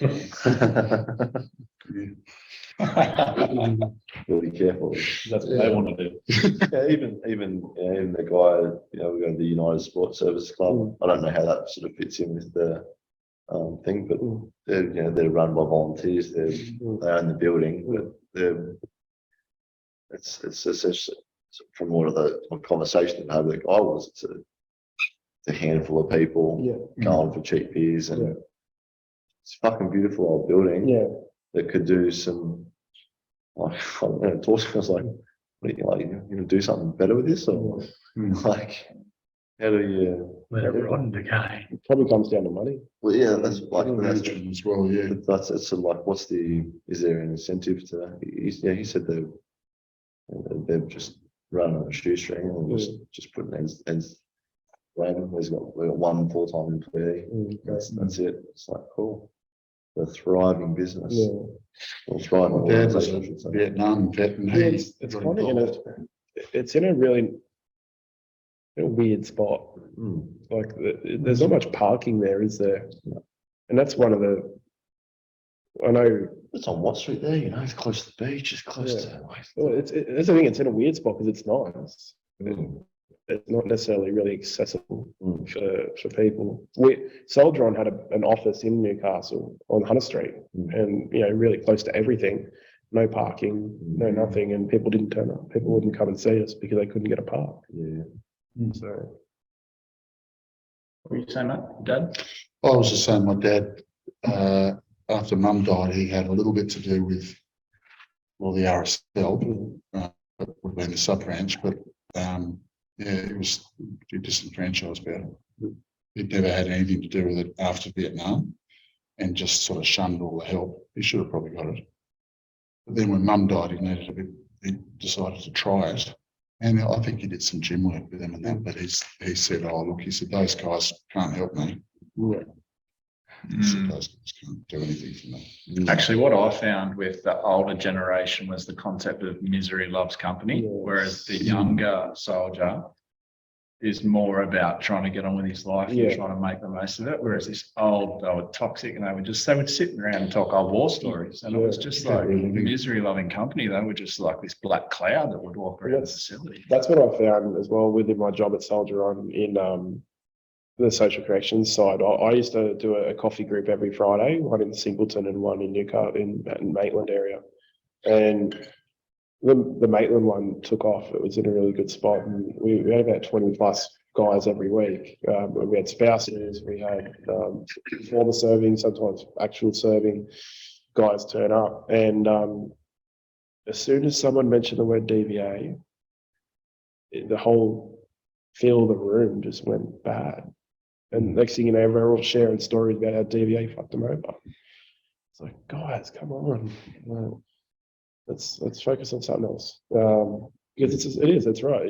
As soon as someone has a bad experience, they love it. They just share. And that's why I started pushing to the boss, like, let's stop worrying about just trying to build an exclusive veteran community. Like, let's let's help integrate them into the wider community, so it, that shit doesn't happen. That's where he is perfect. Mm. There's plumbers, there's painters. Yeah. There's Venetian plasterers. Venetian plasterers. Yeah. Do you know what I mean? Just Yeah. getting that into, because Yeah. that's what community is, right? Yeah. Like, you're not going to the rest of your life. Like, you can't take away your service. Your service is always your service, but your life is here right now. One thing that worked really well, and I don't know if you guys would be interested in it, is I had a guy, he just low and slow barbecuing. Have you guys tried it? Low and slow. Yeah. Aware of it. Aware of it?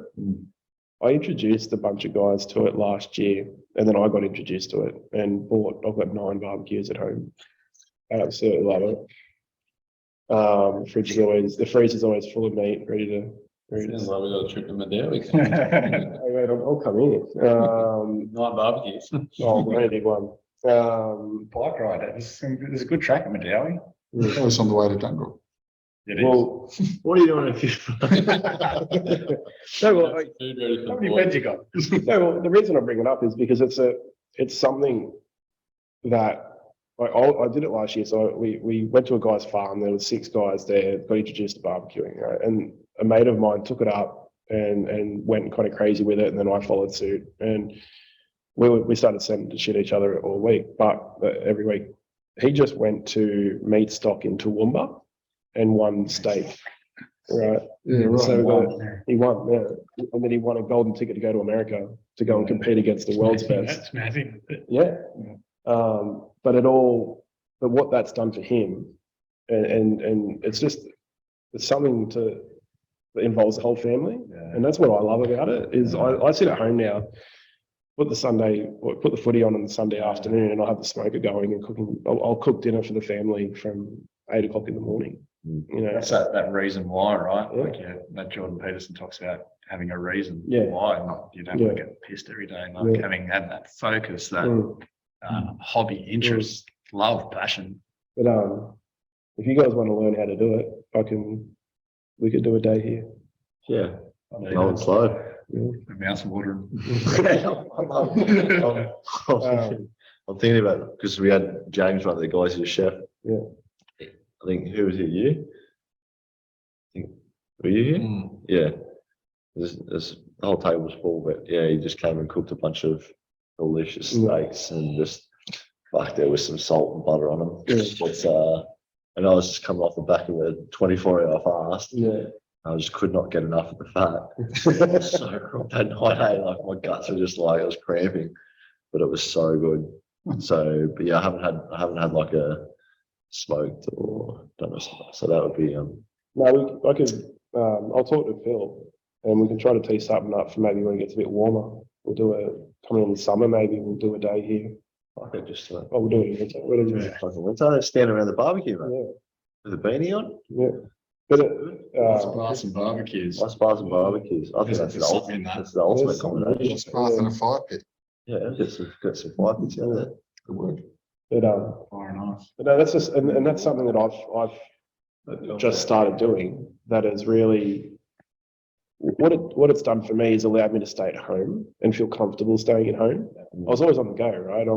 I kind of think because I work from home. When I'm not working, I don't want to be at home. So I needed something to kind of slow me down a little bit, and then I got introduced to this art form, I'll call it, and just fell in love. It's delicious, but then like I'll cook it, and I actually don't eat a lot of it. It's weird. I'll taste it, and I enjoy it, but I don't eat a lot. I don't know, it's weird. But I just I love cooking for people. I love having people over at my house now, cook it, and I have the barbecue on when they get there and smell it, and it's, I don't know, there's just something in it. Serving people. Yeah, You know what I mean? Like yeah. just And serving. people love it too. Yeah. Like, what's this? Yeah. Oh, Keep man, it around together. like, who does this look like? Fuck, I'll who's get- not frothing on that? I'll get Maybe guys vegetarians. I cook lamb shoulder, and my partner, she absolutely loves it, and that's whatever I'm doing is low and slow. That's what she wants, and when I get mates around who don't do this, I let them pull the meat apart. So I let them pull my meat, and have a bit of a chuckle about that. But I give them a taste of what it's actually like to dig your hands into a piece of meat and just rip it apart. It's so good. Well, the best bit's pulling that bloody big bone out. Yeah, when it just falls out. Yeah, Magic. yeah. It's awesome. Today, can we move on? I'm looking forward to my 2-minute I don't noodle. know what this is. Don't get me that. She's vegetarian. Have you? Have we? I mean, And now I'll talk to Phil and we'll see if we can get something here. And What are you doing on Monday night? Low and slow, low and slow. that'll be Oh, you don't want that sitting in your guts. no. Walking on. We have 2 laps out and we'll be done. Sitting there eating. It'll be at the end when we're sort of like Oh, in yeah. the evening. We're really fucking Gotta cook all day. We're needing some sustenance. I was talking to James about, well, Kano brought up, so he's got to be 8-litre slow cook. So we should do a slow cook, and then I was like, and then James was like, oh, I could bring the sous vide and do some fucking, make some ragu. I don't know. It's a decision fatigue. Cliff bars, mate. Getting it done. Yeah. It's getting it They done. are good though. Delicious. white chocolate macadamia. No, the peanut butter crunch ones. Oh, it's I don't think I've had a peanut butter crunch. They're the best. Cost they're on special moment on Amazon. You buy 24 for $18, I think. Oh. Really cheap. Does that mean Really? does that mean they'll be on special at Coles? Or maybe. I'm not sure. Fish bars. Fish bars That's cheap. are the best. That is cheap. Mm. Yeah, they're usually like $2 a bar on. A little bit. You guys have any You started questions? it Yeah, with sorry. food. I said like perfect venue to hold a barbecue thing. Like, that's why I brought it up. It's like, let's do it. But do you have any questions or anything about what I spoke about? Just appreciative, mate. Thank you. Yeah. The looking down the avenue of not LSD, but like hallucinogenic sort of mental health, PTSD and all that sort of stuff. Yeah. Do you have any involvement or thoughts on any of that sort of stuff where that's going? No, I don't. Like hallucinogenic stuff. Yeah. Yeah, no, I'm not over that. I actually don't really know much about it. Fair enough. I'm trying to. They listen to a few podcasts, like Yeah. Jocko and all that sort of Yeah. stuff. All the time. It's a thing. I know it is. Yeah. But even in America, just, they've got to travel to Yeah. like, different places to Yeah. get a hold of that sort of stuff. Yeah. Like Ceremonies and I know a bit about them like getting like cannabis Yeah. in and guys using that for pain also. But It's approved, so the Yeah. police have got approval for cannabis Yeah. and for anxiety and depression. Yeah. Not so much smoking it, but yeah, oil and stuff. yeah, I got a mate that yeah, he's on it. And swears by it. Yeah, he said he's the man and the dad that he is today because he's got that. I've heard that a few times. Mm. And even from the one without the THC in it. Yeah, Yeah, the legal oil. yeah. Yeah. That's one thing that's helped me get off medication is exercise. I said I don't take medication anymore, but I hit the gym 3 times to 4 times a week now, and I find, and my partner hates when I decide not to get out of bed to go to the gym in the morning because if I don't go, there's more of a chance that I'm going to have a bad day. Absolutely.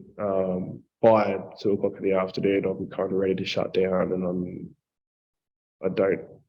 quiet. I don't engage with anybody, but if I go to the gym, I tend to be in a better mood and.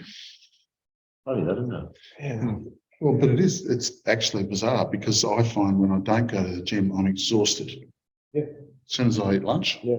knackered. Yeah. Could have a nap. Finding it hard to stay awake. Mm. But if I go to the gym, that doesn't happen. I get it. everything, motivation, positivity, Yeah. everything affects it all. played 75 hard before Christmas, and then I've spent the last 3 months just drinking piss and eating shit, and I feel fucked Yeah.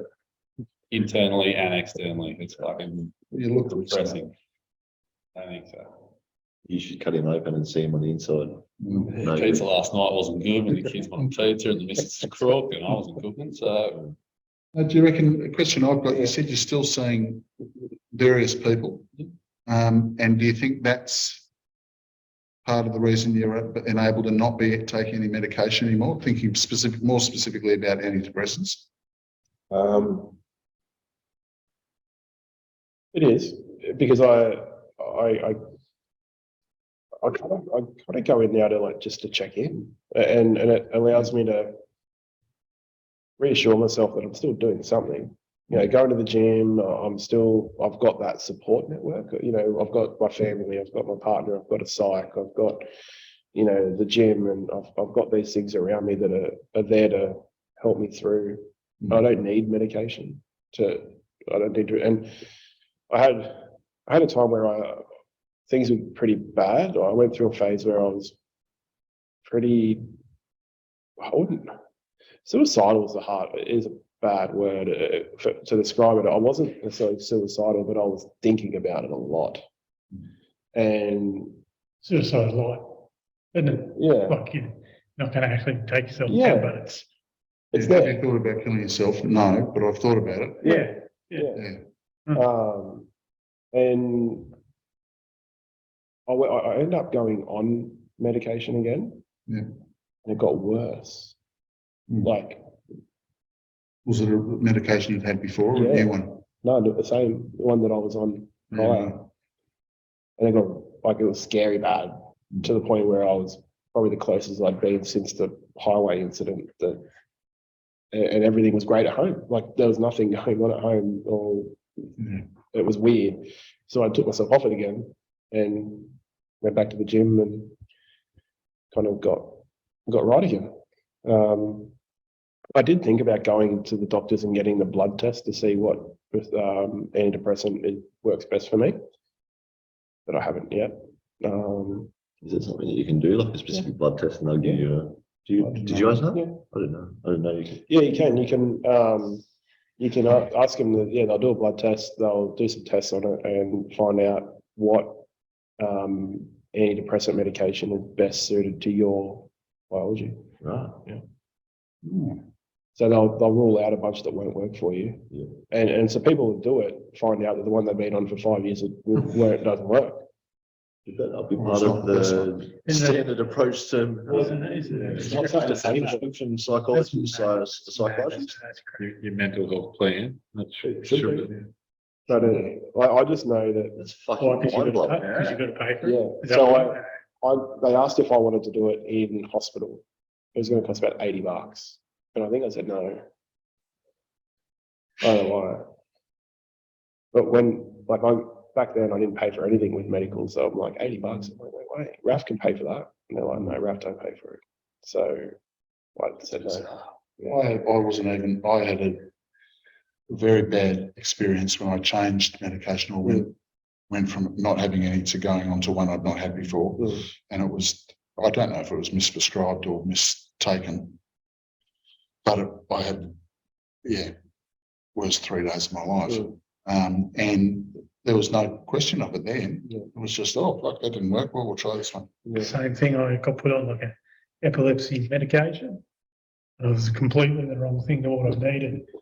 And you imagine what taking it just sent me into a fit. I lost it completely. It was it's the most terrified I've ever been in my life. It's scary. It's scary that the second time I went into hospital was for a medication change. But so I did it in a safe environment. I guess I was supported by nurses and doctors and that there, and it was fine. I didn't necessarily need it, but it's I said, if you're interested in it, I encourage you to talk to your doctors. I said it was offered to me to find out which one was best suited. So Have you learnt any more about you potentially having bipolar, or was she just blackmailing So you? no, well, I'll tell you a funny story. So the girl that roomed next to me, she had bipolar, and some of the stories she had, I was like, "Fuck, I wish I had it." Like, it sounds amazing and sounds so much fun. The highs do, the mania sounds amazing, and then the next day the doctor's like, "I think you got bipolar," and I was like, it's like a slap in the face. I was like, "Wait, no, I don't. I actually don't want it." No, all it was is, and the reason she thought I had it is because of the way I was drinking, which was really consistent with the highs and lows, right? So I was high when I was drinking, low when I was hungover, which makes sense, right? But she, Not rocket science. no, it's fine. She needed proof. She needed proof that it was the alcohol, Right. and she's like, we need to eliminate alcohol to see how your mood goes. If it goes up and down again while you're sober, then obviously we think it's bipolar. So when I cancelled alcohol out, it all stabilized, and I got on the medication, and the mood swings kind of stopped. What's Anzac Day and stuff like that like for you, and I guess the guys that you know? I'm curious to. Obviously, I feel like society kind of pumps it up into a big thing, and everyone gets on the piss, and it's a big day out, and there's not. I don't know, I think a lot of the time there's not a great deal of remembrance going on.